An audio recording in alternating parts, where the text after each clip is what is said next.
याद है ना, 6 बजे कबीर को उठा देना है ताकि वो 7 बजे तक स्कूल के लिए तैयार हो जाए। कबीर बेटा। जी पापा। तुम्हारा मम्मी चाय बना रही है, तुम टाइम पे तैयार हो जाना।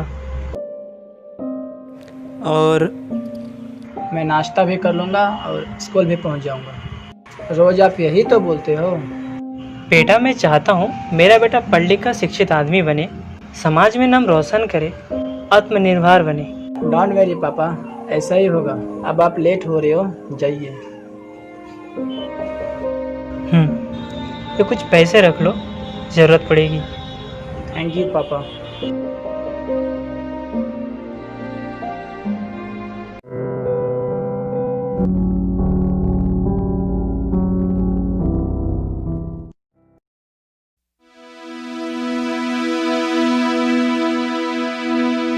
अकरम भाई, आप बहुत मेहनत करते हो, मानना पड़ेगा यार, आप बहुत मेहनती हो। अगर मेहनत नहीं करूँगा तो बेटे को आराम की जिंदगी कैसे दूंगा? ये सब अपना बेटे के लिए करते हो ना। जिस बेटे के लिए आप ऐसा सोचते हो, पता है वो क्या करता है? मैं जब भी देखता हूँ खेल कूद में मस्त रहता है। 1, 2, 3, come on!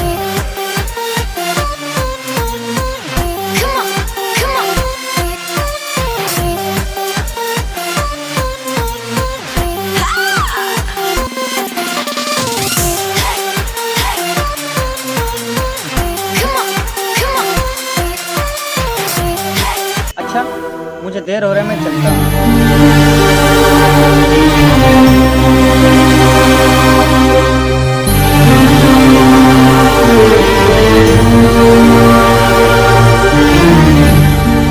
बेटा, तुम लोग मेरे बेटे के साथ पढ़ते हो ना? जी अंकल। मेरा बेटा टाइम से स्कूल ट्यूशन जाता है ना बेटा? जी नहीं अंकल, आपका बेटा हमेशा स्कूल लेट पहुँचता है। तो ठीक है, यहाँ तक आपको कुछ समझ में आ गया? कोई दिक्कत? तो चलिए फिर। तो जो भी हम की पॉइंट्स पढ़ा रहे थे प्रेजेंट टेंस के अंदर का, वो आपका ओह शिट, आज फिर से लेट हो गया। जैसे कि 10 वर्षों से उसने पत्र नहीं लिखा है। मैं आई कम इन सर। ओह मिस्टर कबीर, फिर से आज लेट? सर पापा ने फिर से काम दे दिया? बेटा एक काम करो, तुम रोज तो यही बहाना करते हो। सर नेक्स्ट टाइम कुछ और सोच के आऊंगा। Next time means?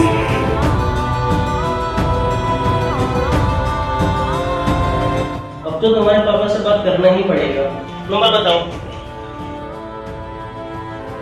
सर एक मतलब? सर मेरा पापा मेरा दादा के एक बाबा।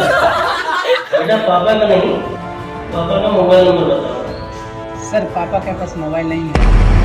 फ्लिपकार्ट, अमेजॉन में मोबाइल इतना सस्ता, फिर भी तुम्हारा बाप मोबाइल नहीं रखता। अच्छा ठीक है, मम्मी का मोबाइल बताओ। पापा मम्मी से कहते हैं खराब है जमाना, तू कभी मोबाइल पे हाथ मत लगा। सर मैं अपने मोबाइल से बात करा दूंगा।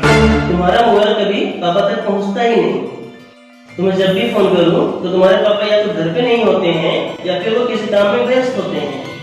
एनीवे, चलिए प्रेजेंट टेंस का रूल्स बताइए।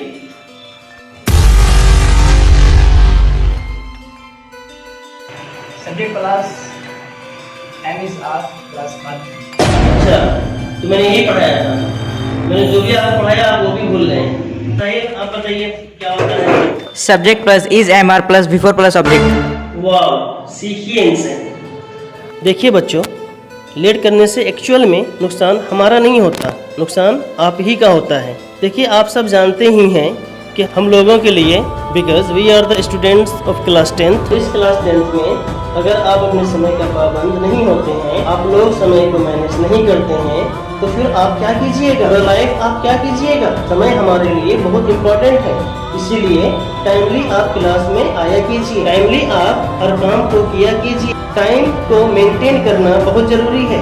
अगर आप टाइम को अभी से मेंटेन नहीं करेंगे तो लाइफ में कुछ नहीं कर पाएंगे। तो खैर, इसमें आपकी गलती नहीं है, इसमें गलती मेरी ही है कि मैंने आप जैसे स्टूडेंट्स को क्लास में रखा है। हमारे ही क्लास का माहौल बिगड़ रहा है। अच्छा होगा कि आप क्लास से बाहर जाइए।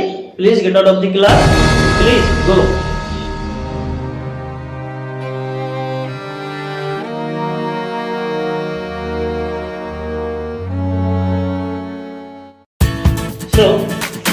जैसे कि मैंने आप लोगों को पढ़ाया, मैं जान रहा हूँ कि आप लोगों को यहाँ तक कोई प्रॉब्लम नहीं है। So guys, see you tomorrow at the same time, same place. Thank you, have a nice day.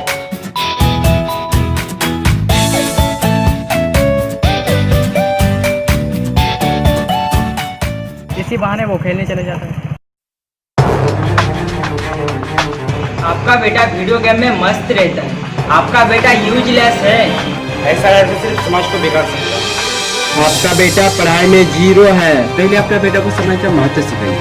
अपना बेटा को हमसे दूर रखिए।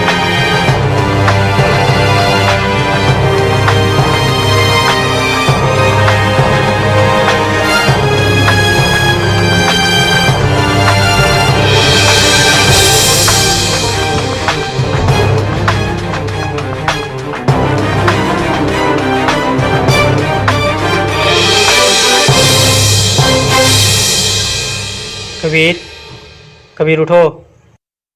जी पापा। आज स्कूल नहीं जाओगे। आज मेरे साथ काम पे चलो।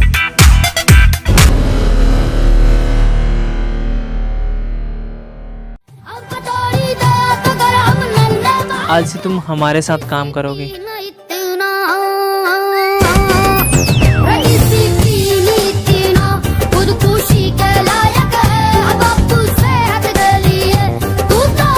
पापा मुझे बोझ ढोना अच्छा नहीं लगता, ये तो आपको भी पता है। बेटा, मजदूरी मजबूरी में किया जाता है, शौक से नहीं। अच्छा ना लगने पर भी करना पड़ता है। चलो उठाओ।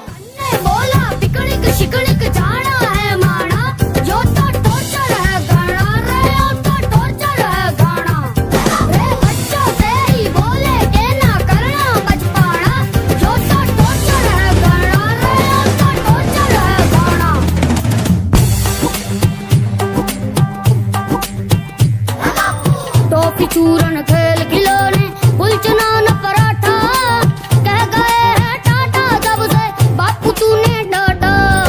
जिस उम्र में शोभा देते मस्ती सैर सपाटा, उस उम्र को ना बुरा है क्यों घड़ी का कांटा। अपनी किस्मत की गाड़ी ये क्या है पिताजी? ईंटा तोड़ तोड़ कर दीवार खड़ी करने से क्या लाभ होगा? ऐसे तो दीवार खराब और बहुत कमजोर हो जाएगा।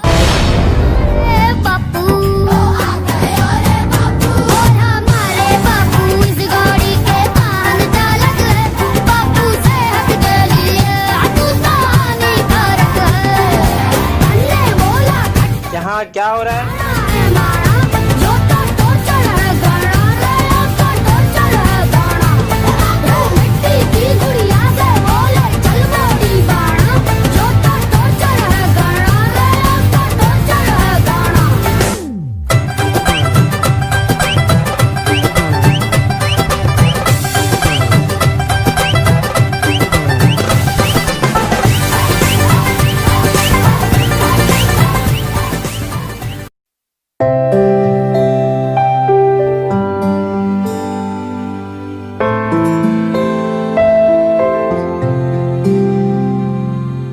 पापा आपने ईंटा तोड़ तोड़ कर दीवार की चिनाई क्यों की, जबकि वह साबुत ही रखी जा सकती थी?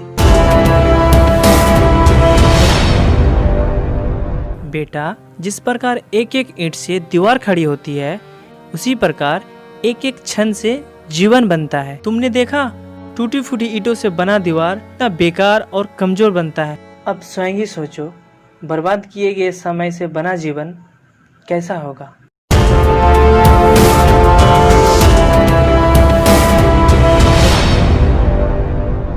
सॉरी, आई एम सॉरी पापा। अब मुझे समय का महत्व समझ आया।